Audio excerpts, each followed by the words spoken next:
Oke, bismillahirrahmanirrahim. Assalamualaikum warahmatullahi wabarakatuh. Alhamdulillah, hari ini kita bertemu kembali untuk teori kosmetik pada pertemuan kelima ya hari ini. Hari ini kita akan membahas penyiapan kosmetik. Sebelum ke penyiapan kosmetik, kita flashback kembali gitu ya,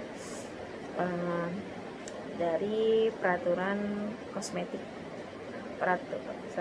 Pengertian kosmetik. Nah, kosmetik itu berasal dari bahasa Yunani, yaitu dari bahasa kosmen dan logos. Kosmen itu artinya berias, logos itu artinya ilmu. Nah, jadi secara umum kosmetik itu artinya ilmu berias. Nah, di sini berdasarkan Peraturan Menteri Kesehatan Republik Indonesia Nomor 1176 Menkes per 8 tahun 2010. Kosmetik adalah bahan atau sediaan yang dimaksudkan untuk digunakan pada bagian luar tubuh manusia, antara lain epidermis, rambut, kuku, bibir, dan genital bagian luar atau gigi dan mukosa mulut, terutama untuk membersihkan, mewangikan, mengubah penampilan, dan atau memperbaiki bau badan atau melindungi atau memelihara tubuh pada kondisi baik. Nah, berdasarkan tujuan penggunaannya, kosmetik itu dibagi dalam 3 kategori secara umum. Yang pertama, kosmetik pemeliharaan atau perawatan, kosmetik dekoratif atau rias, dan kosmetik pewangi atau parfum. Nah, ini berdasarkan tujuan penggunaan. Nah, kosmetik pemeliharaan atau perawatan terbagi lagi menjadi 4. Cleansing atau kosmetik pembersih, moisturizing atau pelembab, protecting, kosmetik pelindung, dan thickening atau kosmetik penipis. Kemudian ada kosmetik dekoratif atau rias, lain rias wajah, rambut, kuku, bibir, dan juga mata. Dan kosmetik pewangi atau parfum, antara lain deodoran dan antiperspiran, preparat cukur, dan juga parfum. Nah, jadi kita masuk yang pertama terlebih dahulu, yaitu jenis kosmetik pemeliharaan yang terbagi atas 4: kosmetik pembersih, pelembab, pelindung, maupun kosmetik penipis. Pertama kita membahas kosmetik pembersih. Nah, adanya kotoran pada kulit. Nah, adanya kotoran pada kulit itu akan menyebabkan penyumbatan pada pori-pori kulit. Contohnya kotoran yang terdapat pada kulit itu biasanya disebabkan adanya minyak dari kosmetik, kemudian sisa-sisa bedak, dan sel-sel lapisan tanduk yang sudah mati.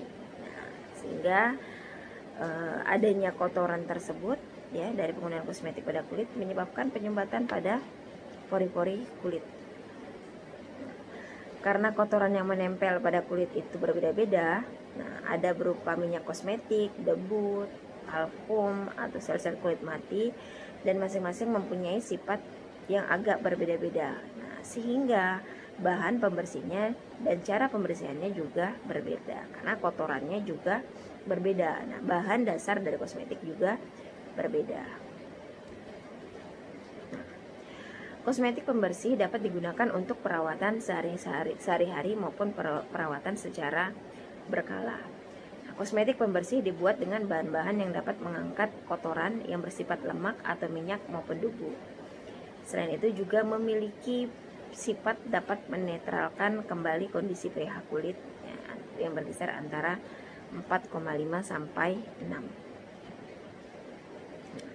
Secara umum ada 4 cara pembersihan kulit. Nah, yang pertama adalah pembersihan dengan air, dengan minyak, dengan bahan padat yang menyerap kotoran, dan dengan penggosokan secara mekanis. Nah, secara umum ada 5 macam kosmetik pembersih. Nah, yang pertama, kosmetik pembersih dengan bahan dasar air, dengan bahan dasar surfaktan, dengan kosmetik pembersih dengan bahan dasar minyak, dengan bahan dasar padat, dan kosmetik pembersih yang menipiskan atau mengamplas kulit.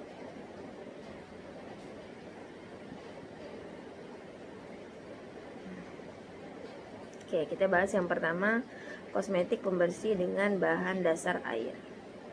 Nah, air adalah pelarut yang baik pada sebagian besar zat atau kotoran yang menempel pada kulit serta non-toksik. Nah, itu sifat air. Tetapi dari sudut kosmetik modern, air memiliki kekurangan, antara lain yaitu tidak punya daya pembasah yang kuat. Nah, karena ditolak oleh keratin pada kulit. Sehingga untuk memperbaiki daya pembersih air tersebut biasanya ditambahkanlah alkohol. Yang biasa digunakan adalah etil alkohol dengan konsentrasi 20-40%. Nah, sini contohnya misalnya face toner. Face toner untuk menyegarkan dan membersihkan kulit dari kotoran yang larut air.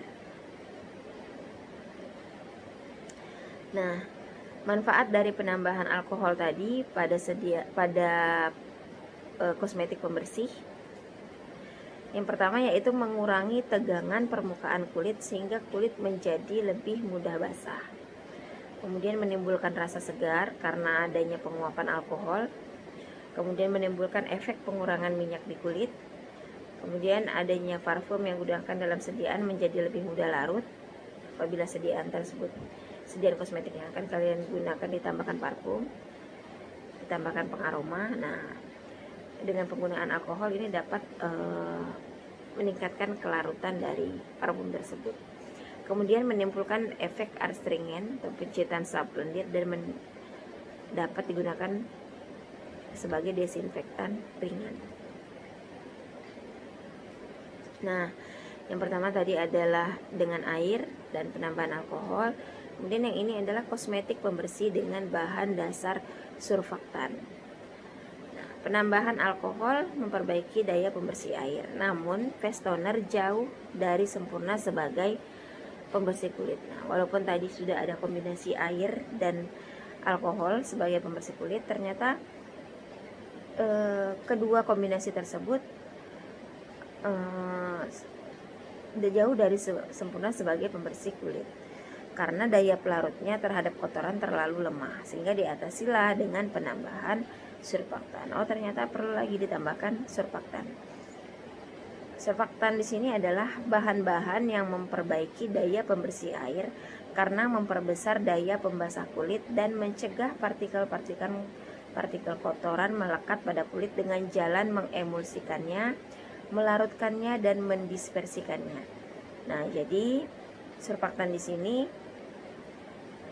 digunakan untuk memperbaiki sifat dari air dan si etanol. Jadi dikombin. Ini contoh-contoh bahan-bahan yang bersifat sebagai surfaktan. Yang pertama adalah sabun, di mana sabun itu memiliki daya pembersih yang tinggi dan lebih aman dibandingkan surfaktan yang lain. Kemudian adanya produk-produk kondensasi protein asam lemak, di mana efek pembasahnya lemah, tetapi kemampuan mengemulsi dan mendispersikannya bagus. Kemudian produk-produk kondensasi asam lemak. Nah, di sini efek pembasah dan efek deterjen yang baik serta sifat pendispersi yang sangat baik. Kemudian adanya sulfonate oils. Nah, di sini sifat pembasah dan pendispersinya yang baik, memiliki daya pengemulsi yang cukup, daya pembersih yang cukup, tetapi daya membusa yang lemah. Jadi sulfonate oils di sini memiliki kelemahan daya busanya lemah. Digunakan dalam kosmetik pembersih kulit bagi kulit yang sensitif terhadap sabun. Nah, tetapi dapat digunakan untuk mengatasi apabila kulit memiliki alergi terhadap penggunaan surfaktan sabun. Kemudian adanya anionic surfaktan. Nah, anionic surfaktan di sini memiliki daya pembersih yang kuat, tetapi menimbulkan efek dehidrasi pada lapisan tanduk kulit. Nah, kemudian ada kationik, amfoterik, dan non-ionik surfaktan. Nah, kationik surfaktan tidak cocok sebagai pembersih kulit karena larutannya diserap dengan kuat dalam air oleh protein kulit. Yang kedua, non-ionik surfaktan secara teoritis cocok untuk pembersihan kulit karena tidak keras. Dan yang ketiga, amfoterik surfaktan telah digunakan dalam sampo tetapi belum ada kosmetik pembersih kulit karena harganya yang tinggi.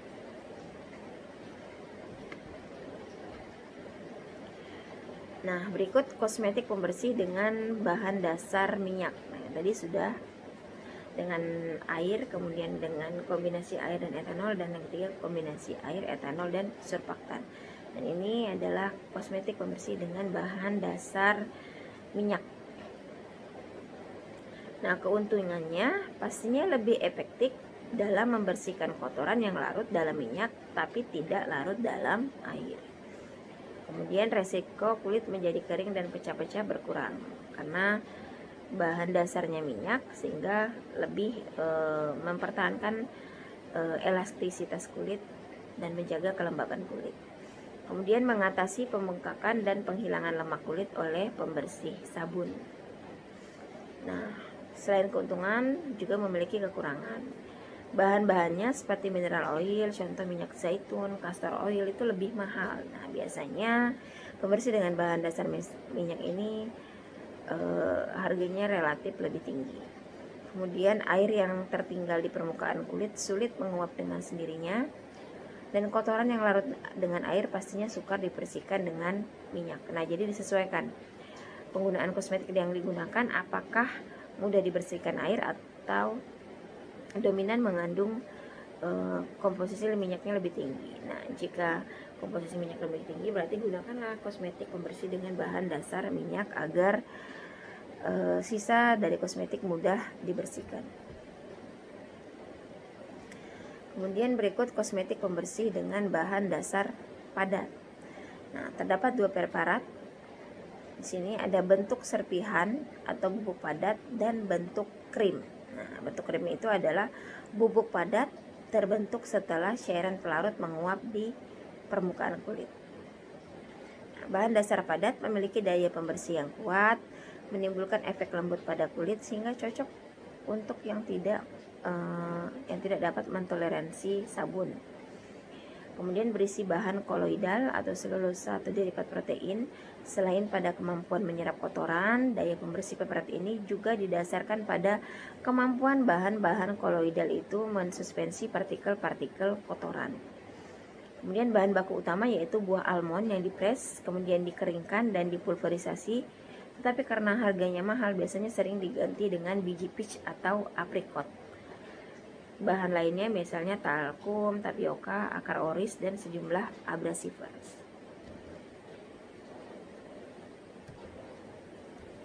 Nah, kemudian kita masuk ke kosmetik pengamplas atau penipis kulit, atau biasanya contohnya scrub cream. Nah, scrub cream digunakan untuk membersihkan sel-sel kulit mati di permukaan kulit yang jika tidak diangkat akan menyebabkan kulit menebal, kusam, dan pori-porinya mudah tersumbat sehingga timbul jerawat. Selain itu, menghambat regenerasi sel-sel di kulit. Di mana bahan dasar scrub cream ini mengandung lemak dan penyegar. Nah, dan ditambahkanlah butiran-butiran kasar yang bersifat sebagai abrasiver agar bisa mengangkat sel-sel mati pada kulitnya karena mengikis atau mengamplas atau penipis kulit. Contohnya butiran pasir, biji keras tanaman, abrasif sintetis. Nah, kemudian setelah kita membahas kosmetik pembersih, kita lanjut ke kosmetik pelembab. Nah, secara alami, kulit memiliki lapisan lemak tipis pada permukaannya yang terdiri atas produksi kelenjar minyak kulit. Pembentukan lapisan lemak tersebut yang berfungsi untuk melindungi kulit dari kelebihan penguapan air yang akan menyebabkan dehidrasi kulit. Pada kondisi kulit kering, lapisan lemak sedikit dalam memproduksi kelenjar minyak kulit sehingga memerlukan pelembab. Bahan dasar ada minyak dalam air dan air dalam minyak. Nah, air dalam minyak contohnya lemak, yaitu lanolin, lemak wol, alkohol lemak tinggi, lanet wax, gliserol monostearat, dan lain. Kemudian bahan dasar tipe minyak dalam air contohnya emulgator non-ionik. Nah, ini emulgator non-ionik dapat dilihat pada slide atau pertemuan sebelumnya. Nah, ini beberapa contoh kosmetik pelembab. Yang pertama, face cream atau day cream atau face sunblock cream atau moisturizer. Nah, atau biasanya kita sebut krim pelembab. Nah, yang berfungsi menjaga kelembaban, kehalusan, kelenturan, dan kelembutan kulit wajah, meningkatkan fleksibilitas lapisan kulit luar. Nah, kemudian ada night cream, krim malam. Nah, di sini krim pelembab untuk perawatan wajah pastinya pada malam hari dengan kandungan lemak biasanya lebih tinggi. Kemudian body lotion atau hand body lotion, lotion pelembab untuk melembutkan dan menghaluskan kulit tubuh dan tangan. Kemudian ada hand cream, krim pelembab khusus untuk tangan dan jari-jari tangan yang berfungsi untuk melembabkan, melemaskan, dan melindungi tangan terutama dari bahan-bahan atau obat pencuci yang bisa menyebabkan tangan menjadi kasar. Nah, biasanya setelah mencuci piring gitu ya, mencuci baju, nah biasanya tangan akan terasa kering atau kasar. Nah, bisa menggunakan hand cream atau juga body lotion. Kemudian feet cream. Nah, ini krim untuk melembutkan dan menghaluskan bagian kaki yang kasar seperti tumit, telapak kaki, dan sela-sela jari-jari kaki. Nah, biasanya ini untuk kulit kaki yang pecah-pecah gitu ya. Bisa menggunakan sediaan feet cream. Kemudian lip gloss atau lip liner. Nah, ini merupakan pelembab yang berfungsi untuk menjaga kelembutan bibir dan memberi kesan menyegarkan. Kemudian selain lip gloss ada lip balm. Lip balm ini pelembab yang berfungsi untuk mencegah bibir pecah-pecah dan terkelupasnya kulit bibir. Nah, kemudian selanjutnya ada kosmetik pelindung. Kosmetik pelindung adalah kosmetik yang digunakan pada kulit yang sudah bersih. Nah, jadi wajah yang setelah dibersihkan dengan tujuan melindungi kulit dari berbagai pengaruh lingkungan yang dapat merugikan kulit, terutama melindungi kulit dari radiasi sinar UV atau tabir surya. Nah, kita bahas terlebih dahulu sistem tubuh atau sistem pertahanan tubuh terhadap paparan sinar matahari atau perlindungan kulit terhadap sinar matahari. Nah, secara alami kulit sebenarnya sudah berusaha melindungi dirinya beserta organ-organ di bawahnya dari bahaya sinar UV matahari, antara lain dengan membentuk melanin. Nah, ini sudah saya sampaikan di pertemuan sebelumnya gitu ya.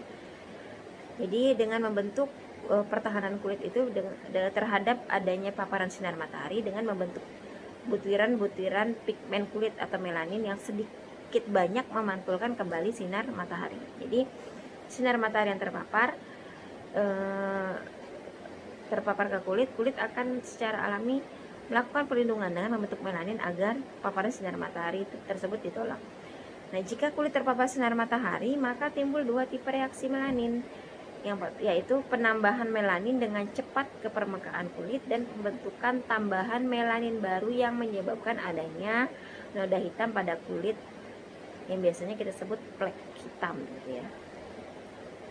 Nah, secara artifisial ada dua cara pelindungan kulit. Yang pertama, perlindungan secara fisik. Nah, misalnya memakai payung ya, topi lebar, baju, celana panjang, serta pemakaian bahan-bahan kimia yang melindungi kulit dengan jalan memantulkan sinar yang mengenai kulit, misalnya titan oksid, zinc oksid, kalsium karbonat, dan bahan-bahan lain yang sejenis yang sering dimasukkan dalam dasar bedak atau foundation atau bedak. Nah, tadi perlindungan secara fisika. Yang kedua itu adalah perlindungan secara kimiawi dengan memakai bahan kimia. Nah, yang pertama, bahan yang menimbulkan dan mempercepat proses penggelapan kulit atau tanning gitu ya. Contoh dioksiaseton dan 8-metoksysoralen yang dikonsumsi 2 jam sebelum berjemur. Nah, biasanya kalau ini dikonsumsi ya 2 jam sebelum berjemur. Bahan ini mempercepat pembentukan pigmen melanin di permukaan kulit. Jadi merangsang pembentukan melanin gitu ya. Jadi kulit menjadi hitam. Kemudian bahan yang menyerap UVB, kemudian yang kedua yaitu bahan yang menyerap UVB tetapi meneruskan UVA ke dalam kulit. Nah, jadi UVB ini yang dapat diserap oleh kulit, tapi UVA yang harus ditolak oleh kulit gitu ya. Contohnya PABA dan derivatnya. Ya, PABA itu adalah para amino benzoic acid. Kemudian sinamates, benzopenon. Tetapi PABA dan sejumlah bahan tersebut bersifat photosensitizer. Nah, ada kekurangan dari senyawa tersebut, yaitu jika terkena sinar matahari terik, nah seperti halnya di negara tropis ya kita ini, dapat menimbulkan berbagai reaksi negatif pada kulit seperti fotoalergi, fototoksik. Di samping tanning yang disukai, orang Asia menyukai kulit yang berwarna putih. Yang tidak disukai.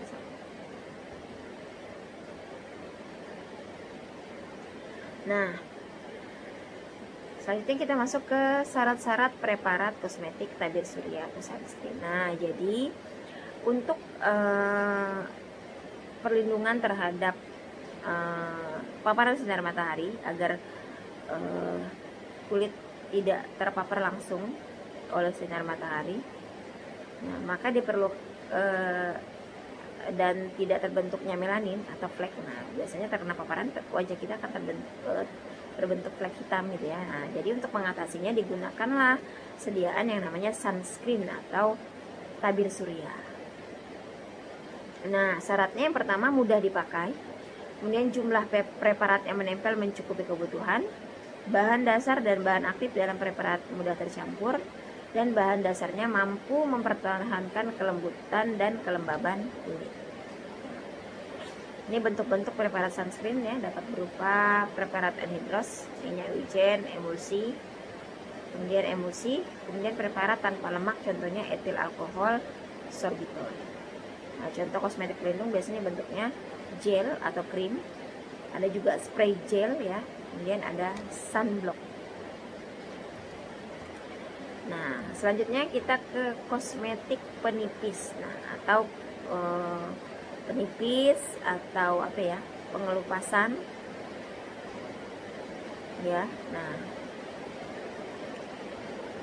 ada kotoran pada kulit yang tidak bisa dibersihkan dengan jenis-jenis kosmetik pembersih. Nah, jadi ada beberapa kotoran yang tidak cukup atau tidak bersih dengan hanya menggunakan kosmetik pembersih, yaitu apa? Sel-sel kulit mati di permukaan kulit. Nah, yang jika tidak diangkat akan menyebabkan kulit menebal, kusam, dan pori-porinya mudah tersumbat sehingga memudahkan terjadinya jerawat. Selain itu, pergantian atau regenerasi sel-sel kulit lama dengan sel-sel kulit yang masih baru menyebabkan kulit menjadi tampak sehat dan segar ya.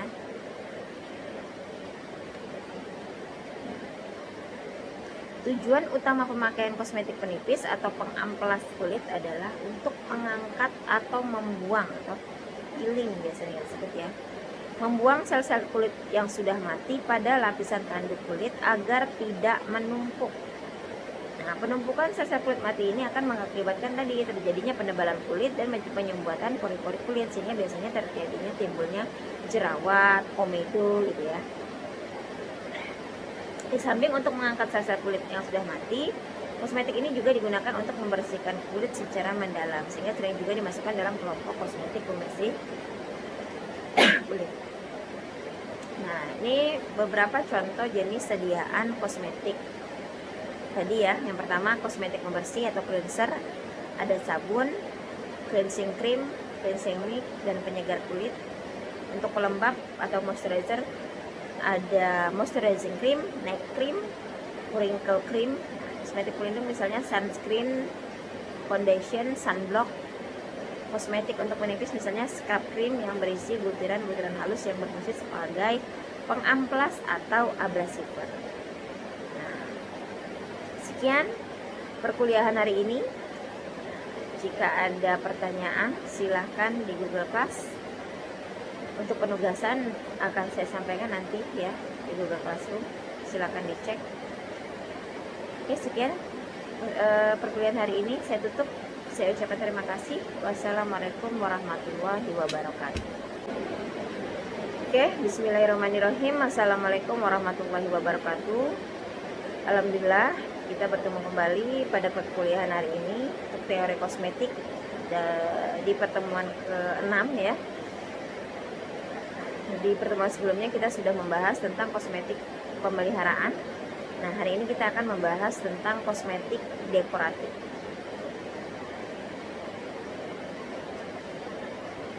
Nah, segala jenis kosmetik, mulai dari kosmetik pembersih, pelembab, pelindung, dekoratif atau makeup sampai pengobatan, pastinya mempunyai tujuan yang sama, yaitu memelihara atau menambah kecantikan kulit. Kekhasan kosmetik dekoratif adalah bahwa kosmetik ini bertujuan semata-mata untuk mengubah penampilan, yaitu agar tampak lebih cantik dan noda-noda atau kelainan pada kulit tertutupi. Nah, kosmetik dekoratif tidak perlu menambah kesehatan kulit. Kosmetik ini dianggap memadai jika tidak merusak kulit. Nah, ini menurut buku Tranggono tahun 2007. Nah, pembagian kosmetik dekoratif di sini terbagi dalam dua golongan ya. Yang pertama, kosmetik dekoratif yang hanya menimbulkan efek pada permukaan dan pemakaiannya sebentar. Nah, misalnya bedak, lipstik, pemerah pipi, eyeshadow, dan lain-lain. Nah, kemudian yang kedua, kosmetik dekoratif yang efeknya mendalam dan biasanya dalam waktu lama baru luntur. Nah, misalnya kosmetik pemutih kulit, cat rambut, dan pengeriting rambut.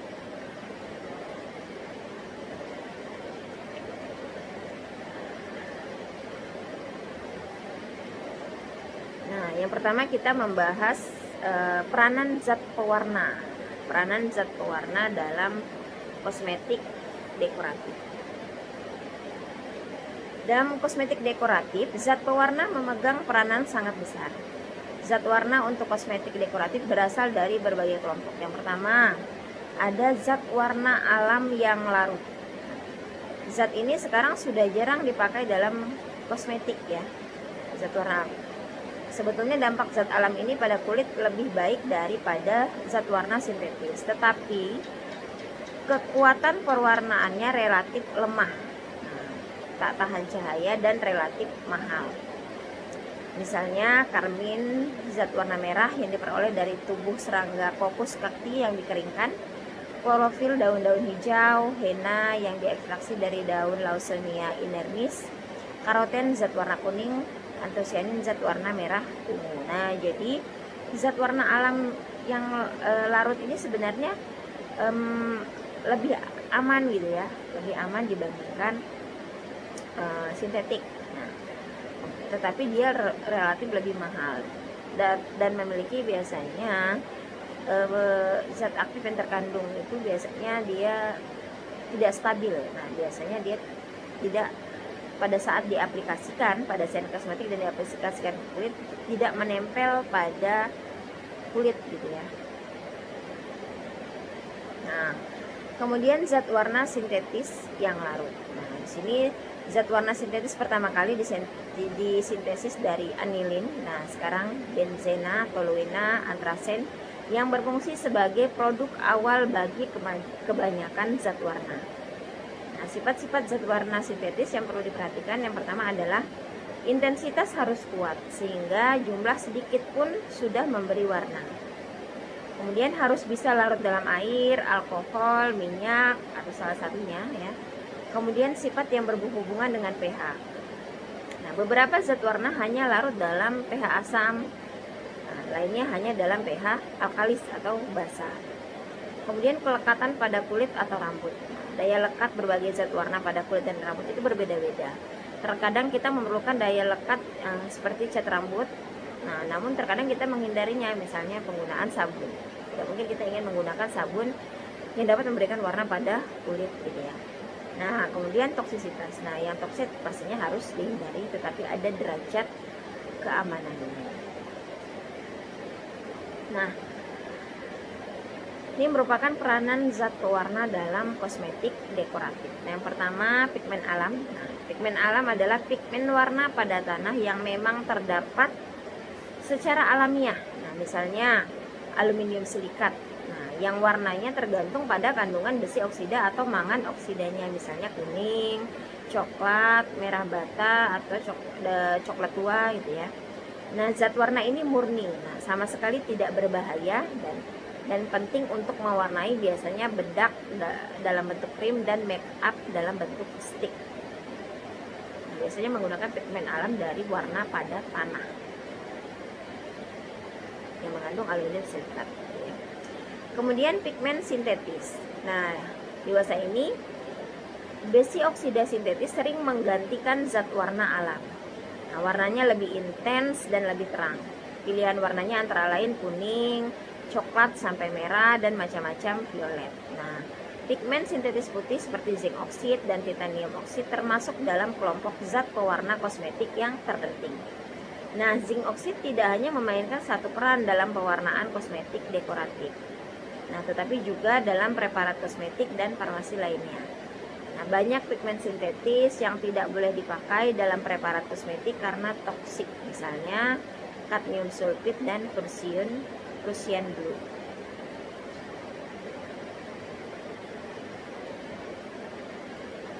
Nah, kemudian peranan zat pewarna dalam kosmetik dekoratif. Yang pertama, Lex alam dan sintetis.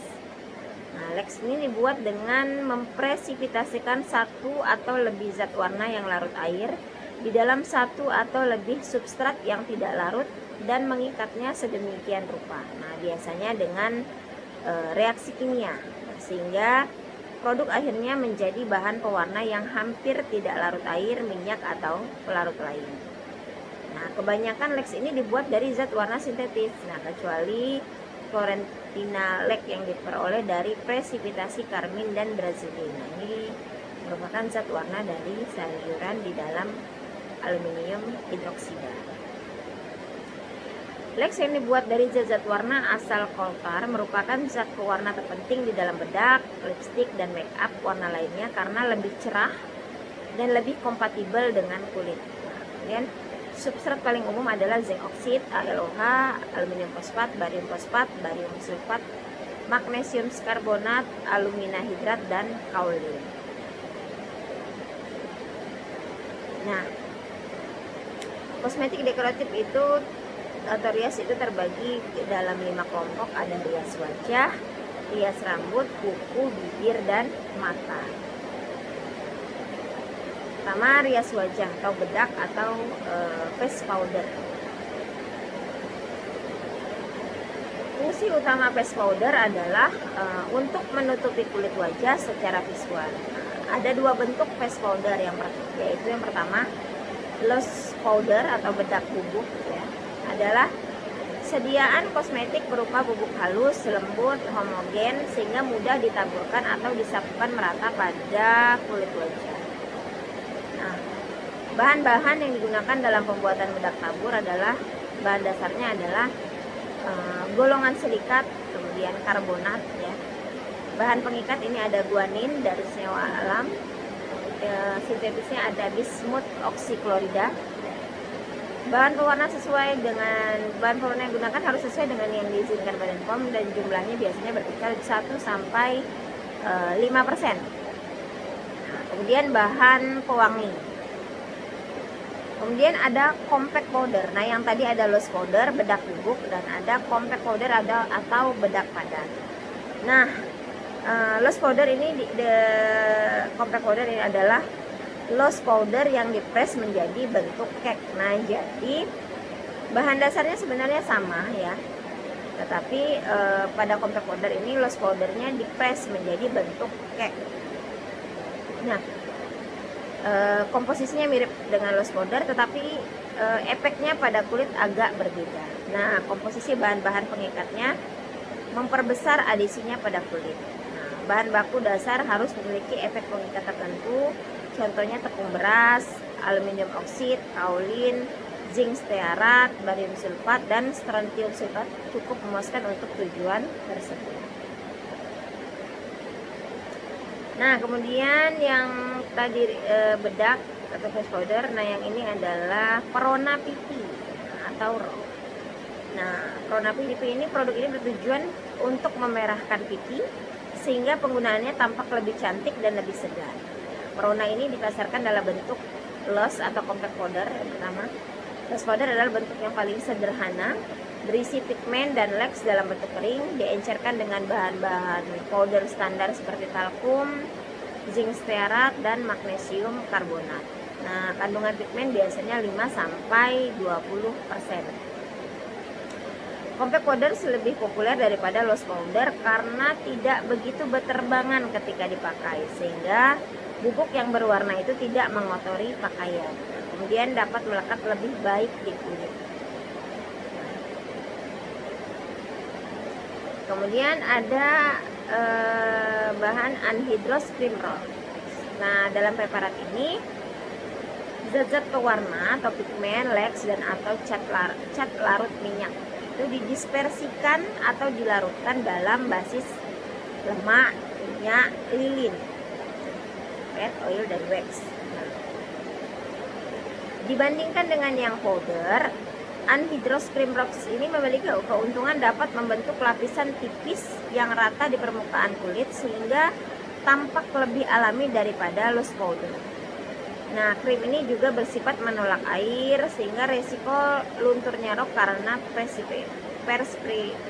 perspirasi terhindar. Nah, kemudian yang ketiga ada krim emulsi dan liquid rocks. Popularitas tipe ini terutama yang emulsi cair adalah berkat popularitas liquid foundation makeup. Bedak cair dan rok cair bercampur dengan sangat baik, dan dengan sedikit latihan pemakai dapat memperoleh hasil yang sangat cantik dengan menggunakan rok cair pada foundation yang masih belum kering di kulit pipi. Nah, kemudian ada liquid rocks. Nah, preparat ini terdiri dari larutan warna dengan bahan pelarut air atau hidroalkoholik, gliserol, sorbitol liquid, dan memberikan rasa lembut pada pemakaiannya, tetapi sebaiknya tidak digunakan terlalu banyak karena dapat menghambat pengeringan rok di kulit. Gam atau mucin memberikan konsistensi yang memperbaiki penyebaran rok di kulit. Nah, selanjutnya yang tadi rias wajah. Nah, ini rias mata. Yang pertama ada eyeshadow. Nah, eyeshadow di sini tujuan pemakaian preparat ini adalah untuk mengaksentuasikan mata, membuat putih biji mata tampak lebih cemerlang. Nah, preparat ini digunakan pada kulit di dekat mata, biasanya pada kelopak mata atas. Nah, warna-warnanya mulai dari grey blue, grey green, sampai olive green. Kadang-kadang serbuk logam, bronze, emas, aluminium ditambahkan untuk menimbulkan pancaran keperakan atau metallic shades. Eyeshadow termasuk ekstrim di antara preparat dekoratif dan memerlukan bahan yang sangat aman dan cara pemakaian yang hati-hati dikarenakan dekat mata. Nah, kemudian ada maskara. Nah, tujuan penggunaan maskara adalah untuk menghitamkan bulu mata. Nah, kadang-kadang juga alis. Tujuannya sama dengan eyeshadow, yaitu untuk mengaksentuasikan mata. Nah, maskara sebetulnya adalah cat rambut atau hair dye ya untuk bulu mata. Bentuknya ada cake maskara, krim maskara anhydrous dan emulsi, serta liquid maskara. Nah, kita bahas pertama cake maskara. Preparat jenis ini terdiri dari campuran zat pewarna, lemak-lemak, wax, serta bahan-bahan emulgator minyak dalam air. Nah, sabun-sabun kalium dan natrium yang biasa digunakan sebagai emulgator menyebabkan iritasi pada mata. Nah, sekarang triethylene stearat adalah yang paling umum dipakai. Preparat ini digunakan dengan menggunakan sikat basah. Air pada sikat itu menyebabkan terbentuknya emulsi minyak dalam air di permukaan maskara cake yang lalu diangkat dengan sikat itu dan dipakaikan pada bulu mata. Nah, kemudian ada maskara cair atau emulsified. Nah, formulasi ini mudah larut dalam air sehingga mudah terhapus oleh perspirasi atau air mata.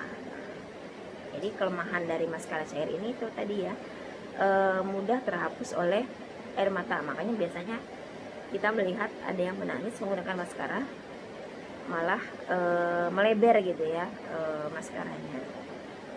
Nah, maskara yang didasarkan pada alkohol yang berisi resin lain atau etil selulose membentuk sejenis cat pada bulu mata yang tahan air, tetapi karena mengandung alkohol, maskara ini dapat mengiritasi mata jika sampai masuk ke dalam mata, sehingga harus diperhatikan cara penggunaannya. Nah, ini merupakan contoh formulasi rias mata atau maskara krim maskara yang berbentuk anhidros dan bentuk emulsi. Nah, yang bentuk anhidros ini komposisi preparat ini mirip dengan krim rocks. Contoh formulasinya ada beeswax 4%, spermaceti 4%, cetyl alkohol 2%, cocoa butter 6%, petrolatum short fiber 64%, oil soluble dye atau blue 20%, dan ditambahkan antioksidan dan pengawet secukupnya. Kemudian krim maskara bentuk emulsi, bahan dasarnya biasanya adalah krim minyak dalam air. Nah, dari tipe stearat atau glycerin monostearat. Contoh formulasinya steril alkohol 15%, lanolin 3%, polietileng glikol 400 di stearat 10%, di glikol stearat 8%, triethanolamin lauril 1,5%, zat warna 8%, dan air et 100%. Nah, kemudian selanjutnya ke rias bibir atau lipstick. Lipstick adalah make up bibir yang anatomis dan fisiologisnya agak berbeda dari kulit bagian badan lainnya. Misalnya stratum korneumnya sangat tipis dan dermisnya tidak mengandung kelenjar keringat maupun kelenjar minyak, sehingga bibir mudah kering dan pecah-pecah, terutama jika dalam udara yang dingin dan kering. Persyaratan lipstick yang pertama yaitu melapisi bibir secara mencukupi, dapat bertahan di bibir selama mungkin, cukup melekat pada bibir tetapi tidak sampai lengket, tidak mengiritasi atau menimbulkan alergi pada bibir, melembabkan bibir dan tidak mengeringkannya, penampilan halus menarik baik warna maupun bentuknya, tidak meneteskan minyak, permukaan mulus, tidak bopeng atau berbintik-bintik.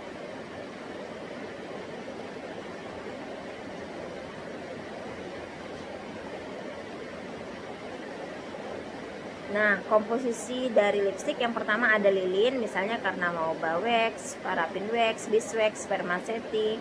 Nah, dimana semuanya itu berperan fungsinya untuk pada kekerasan lipstick. Kemudian minyak.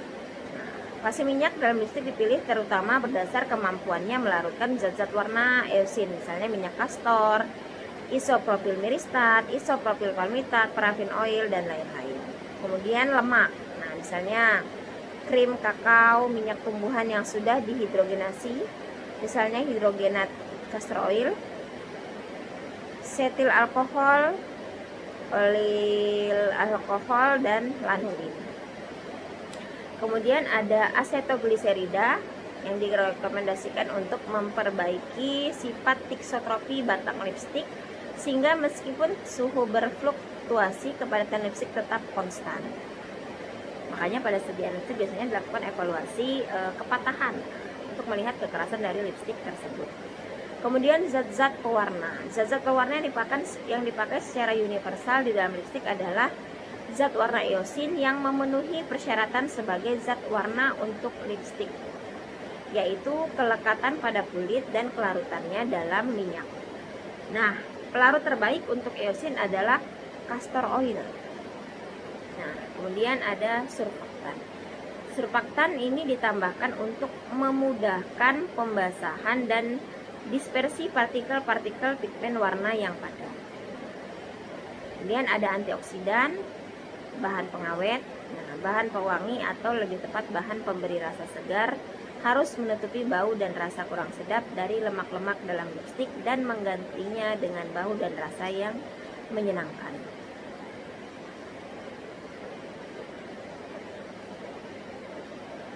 Nah, kemudian selanjutnya rias kuku atau cat kuku. Komposisi cat kuku, yang pertama bahan utama cat kuku bukan zat pewarna melainkan bahan pembentuk lapisan film yang tembus air dan udara serta jenis-jenis resin. Yang pertama bahan-bahan pembentuk lapisan film. Nah, misalnya nitroselulose, selulose asetat, selulose asetobutirat, etil selulose, dan vinil resin.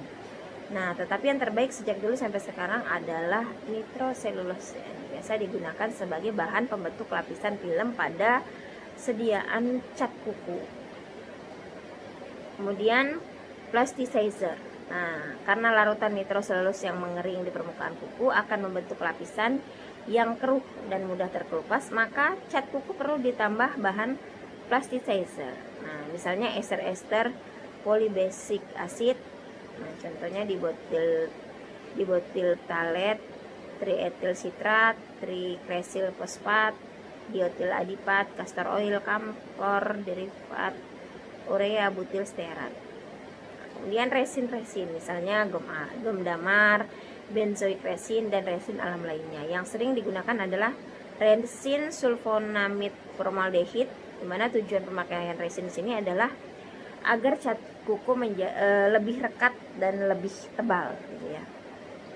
Nah, kemudian pelarut. Tambahkan pelarut. Pelarut adalah cairan organik volatil yang dapat mengkombinasikan semua bahan menjadi suatu preparat kental yang homogen.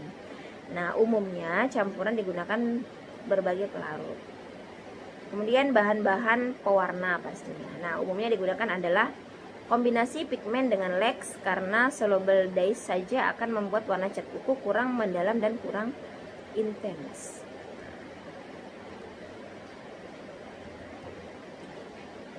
Nah, kemudian selanjutnya rias rambut atau sampo. Nah, sampo digunakan untuk keramas rambut, membersihkan kulit kepala dan rambut, membuat rambut menjadi lembut, mudah diatur, dan berkilau. Nah, syarat sampo yang baik, yang pertama dapat menghilangkan kotoran-kotoran rambut.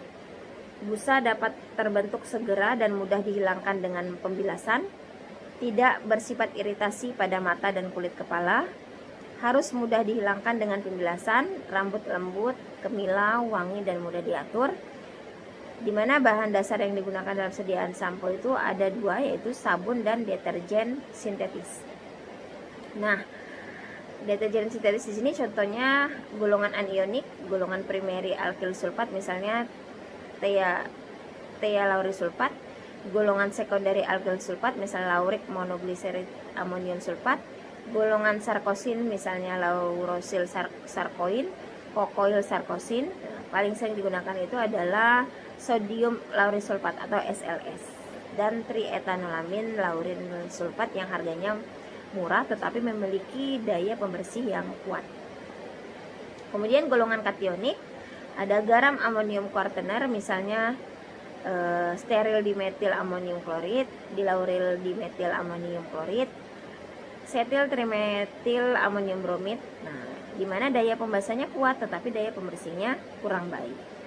Kemudian golongan non-ionik, misalnya twin, asam lemak monodiethanolamid, dan sorbiton monolaurat. Kemudian ada golongan amfoter, misalnya triethanolamin lauryl beta aminopropionat dan sodium lauryl beta aminopropionat. Nah, kemudian yang tadi adalah bahan dasar dari sampo. Nah, ini adalah bahan tambahan pada sampo. Nah, yang pertama adalah opaque saving agent atau bahan yang memberikan warna buram pada sampo. Nah, biasanya sampo itu sediaannya buram gitu ya warnanya. Nah, penting pada pembuatan sampo jenis krim dan lotion. Nah, ini teruntuk sediaan sampo yang bentuk krim dan lotion. Contoh setil alkohol, steril alkohol, spermaceti, glikol monodistearat, dan NG stearat. Kemudian clarifying agent. Nah, ini untuk menjernihkan sampo. Ini penting pada pembuatan sampo cair. Nah, ini untuk sampo cair, liquid sampo, contoh butil alkohol, isopropil alkohol, etil alkohol, methylene glikol, kemudian eta. Kemudian conditioning atau finishing untuk melembutkan rambut, contoh lanolin, minyak mineral, polipeptida. Nah, kemudian sesquiterring agent. Nah, ini untuk mencegah terbentuknya endapan, contoh asam sitrat, eta. Kemudian foam builders atau pembentuk busa. Nah, ini untuk membantu meningkatkan stabilitas dan efek kondisioner, contoh dodesil benzen sulfonat, lauril monoetanolamid. Kemudian ada thickening agent untuk mengentalkan, contoh gum akasia, peragakan, CMC, metosel. Nah, tapi memiliki kekurangan, dapat membentuk lapisan film pada helai rambut. Kemudian pengawet. Nah, di sini contoh formaldehid, etil alkohol, ester parahidroksibenzoat. Kemudian pewangi dan pewarna. Kemudian anti dandruff agent. Nah, di mana anti dandruff agent ini umumnya bersifat antimikroba. Nah, ditambahkan ke dalam sampo dalam jumlah kecil, contoh sulfur, asam salisilat, resorsin, selenium sulfat, dan zinc piriton.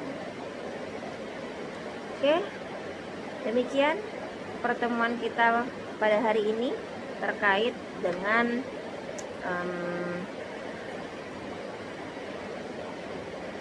teori kosmetik, yaitu kosmetik dekoratif.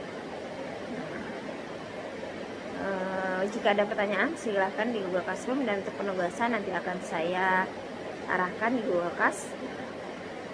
Mungkin sekian pertemuan hari ini, saya tutup. Saya ucapkan terima kasih. Wassalamualaikum warahmatullahi wabarakatuh.